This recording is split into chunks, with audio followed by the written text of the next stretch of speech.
ယုံလာတော့မသိဘူးမုံတော့ကကျွန်တော်တို့ရှုံးစေခြင်းပြီဆိုလို့ရှိရင်စေတိုးမက်ကောင်တေချာလေးရွေးပြီးကိုယ့်ဘက်ကနေထည့်ပေးတတ်ပါတယ်ဒီပွဲမှာဆိုရင်ကြည့်ဗျာကျွန်တော်တို့ဟီးရိုးပစ်တဲ့စကားတွေများနေတာကျွန်တော်တို့ကဟိုက်ပါဆောတဲ့ဟုတ်ပြီအဲ့ဆိုရင်က Ever Hyper ဆော့လိုက်မယ်မင်း Easy ကဂိုးလင်းသွားလိုက်ဆိုတော့ပြီးတော့လိန်ကိုမလဲပေးဘူးဗျာသူက Easy Hyper ဆော့မယ်တဲ့မင်းဂိုးသွားလိုက်တော့တဲ့စရဲအသိမယ်ဆိုရင်ဗျာ Ever ကို EXP ကျွန်တော်မရွေးဘူးဘာဖြစ်လို့လဲဆိုတော့ Ever Hyper အနေနဲ့မှလိုက်တာ EXP မှာဆိုလောက်ကွက်နဲလို့ခံစားရတယ်ကျွန်တော်ကတော့ Ever ကို EXP ဆော့မယ်ဆိုရင် Phobia နဲ့ရှင်ထဲရမယ်ဆိုရင် Hero Nisha နေနေလို့ခံစားရတယ် Hero Nisha မှနေမှာဆိုကိုအသင်းကလည်းမရွန်းနိုင်ဘူး Enemy Grow ကလည်းကျွန်တော်တို့သိတဲ့အတွက် Personal အိမ်နဲ့ပင်ရလည်းထိုင်းစာပါရောက်တဲ့အတွက်100နဲ့ကစားနေရတယ် Early Game ကတော့9ခါလောက်ကိုဘာမှလုပ်မရပဲတေးသွားရော Early Game မှာကိုကတဖုံဖုံဒရိုင်းတေးနေပေမဲ့ Enemy ဘက်ကပါတဲ့ကာကူရာလည်းဘောနီနီပဲဘာမှမလုပ်တတ်ဘူးအဲ့တော့ပြောချင်တာဖိုးပတ်ဆက်ဖိုးတော့သွားကြနေအဲ့လိုနဲ့ပဲထုခံပေးကန်နဲ့ကစားလာတော့လက်ဂိမ်းမှာဆိုရင်ဖိုးဘီယာရဲ့ဟီရိုနီရှာအရဝင်ပြီးပြန်ထွက်ဖို့ကလုံးဝမလွယ်တော့ဘူးမြင်တဲ့အတိုင်းပဲ enemy ကာကူရာတော့သူ့ထီးတဲ့သူကိုတိုင်ပတ် enemy cross ဆိုပြောတာဘယ်လိုတောင်ဆဲလို့ဆဲမှမသိတော့ဘူးတဲ့ကာကူရာကိုဟုတ်တာပဲအဲ့ဒါလေလက်ဂိမ်းရောက်တော့ alpha ကမာလာတယ်ဘက်တယ်မှာကြာကြာလေးနေပြီးတော့ hyper အပါဝင်3កောင်လုံးကိုဖျက်ပေးလိုက်တယ်အဲ့တော့ကျွန်တော်က lock ကေးလို့ရပြီဗျာဒါပေမဲ့ hyper lock ကိုလုံးဝမကေးဘူးဒါပေမဲ့ first lock ဖြစ်တဲ့အတွက်ကျွန်တော် solo ပဲကေးပေးလိုက်တယ်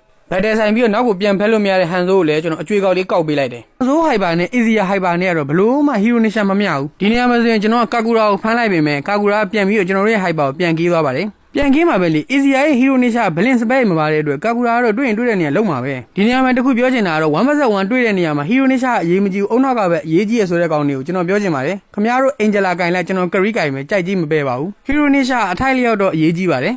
လုံးရင်းထွေးနေပဲကျွန်တော်တို့ကဒီဘက်ထဲမှာနိုင်သွားဗျာတကယ်ဆိုရင်ကျွန်တော်တို့ကဒီလော့ကိုယူမယ်ယူပြီးဝိုင်း lane pressure ပေးပြီးတော့ enemy ကိုအပ်ဖို့အတွက်စူးစမ်းရမယ်အဲ့တော့ဆရာကြီးဒီကောင်ကလော့မကေးတဲ့ပြင်ဘလူးဘတ်သွားစားနေပါတယ်တဲ့ wire out ဖြစ်ကြကြမှာစဉ်းစားကြည့်ပါဦးလော့ကိုကေးပါဆိုလော့မကေးပဲနဲ့မနိုင်တော့တဲ့ဘက်တဲကို3ယောက်ထဲသွားပြီးတော့စိုက်ပါတယ်တဲ့မဖြစ်နိုင်တာကွာသူတို့ဘက်မှာ crop ပါလေကွာ disable ကြာနေဘာမှလုပ်မရဘူး Ever ရဲ့ enemy နဲ့ tower ထဲကိုဆွဲခေါ်လိုက်လို့ရတယ်ဒါပေမဲ့မလုပ်ဘူးဘာဖြစ်လို့လဲဆိုတော့ tower only ရိုက်သွားမှာဆိုလို့ကျွန်တော်အပြင်ကိုခေါ်ထုတ်ပေးသွားတယ်အဲ့နဲ့ပဲဒီကောင်တွေအန့်လို့မရသေးဘူးဗျာလုံးဝဘက်တဲကိုပြန်ပြီးတော့စိုက်နေဘက်တဲဆိုင်တော့လဲကျွန်တော်အတင်းကနိုင်နေတော့မယ်ဟုတ်တယ်အဲ့ဒီဟုတ်နေတော့မှအဆင်ပြေသွားပြီတကယ်ဆိုရင်ကိုကဘက်တယ်နိုင်ထားရပဲ lane pressure ပေးပေါ့မဟုတ်ဘူးဗျာသူ့အတူနေတဲ့ဘန်းချန်နဲ့ကောင်သွားပြီးအဲ့ဒီမကြီးခင်းပြတယ်ဟန်ဆိုကလာကောက်တော့2 win သေးရောအဓိက main damage ဒီလာသေသွားမှတော့ enemy အတင်းတက်လာပြီပေါ့သူတို့တက်လာဆိုမှ lane pressure အပေးခံရပြီပေါ့ကိုက pressure ပေးရလို့မရှိကိုကြည့်ပဲ pressure ပေးခံနေရတွေ့လားကာကူရာလည်းတွေ့ရတဲ့ညဒါမှမဆိုင်မှသူ့ပဲကေးလို့ရဘူးမှမနိုင်ကိုက defend နေရတဲ့အချိန်မှာ enemy က low ကိုကေးသွားရဲ့ low ကို defend မဲ့အချိန်မှာ easy မရှိတော့ဘူး4 battle 3 battle ဆိုင်နဲ့9နေတော့မယ်ဘာဖြစ်လို့လဲဆို enemy ရဲ့ main damage မှလုံးဝမကောင်းဘူး grow တယောက်ပဲကောင်းတာ battle နိုင်သွားရင်ဟန်ဆိုးတစ်ကောင်ပဲကြံတော့ကျွန်တော်တို့က4ယောက်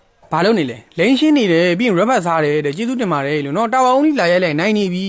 ဟန်ဆိုးတစ်ကောင်ပဲကြံတော့ကျွန်တော်တို့က hero လေးယောက်နဲ့ crit နှစ်ကောင်ပါဗျာကျွန်တော်ကဟန်ဆိုးကို crit ချင်းလို့မရအောင်နှောက်ချက်လိုက်မယ်ဗျာဒီကောင်တွေ3ကောင်တာဝါအုံးလေးရိုက်ရှူလိုက်နိုင်နေပြီလေတောက်လွယ်နေတဲ့ game ဘာဖြစ်နေအောင်အဲ့တော့ဆရာသမားကနောက်ဘက်တော့ rubber ကြိုစားနေပါတယ်တဲ့သွားပြောလို့လည်းမရဘူးဆရာလေးကြီးပဲမင်းစလား90ကျော်ကောင်နေပြီးရင်ငါတို့ပဲပြောခံရတယ်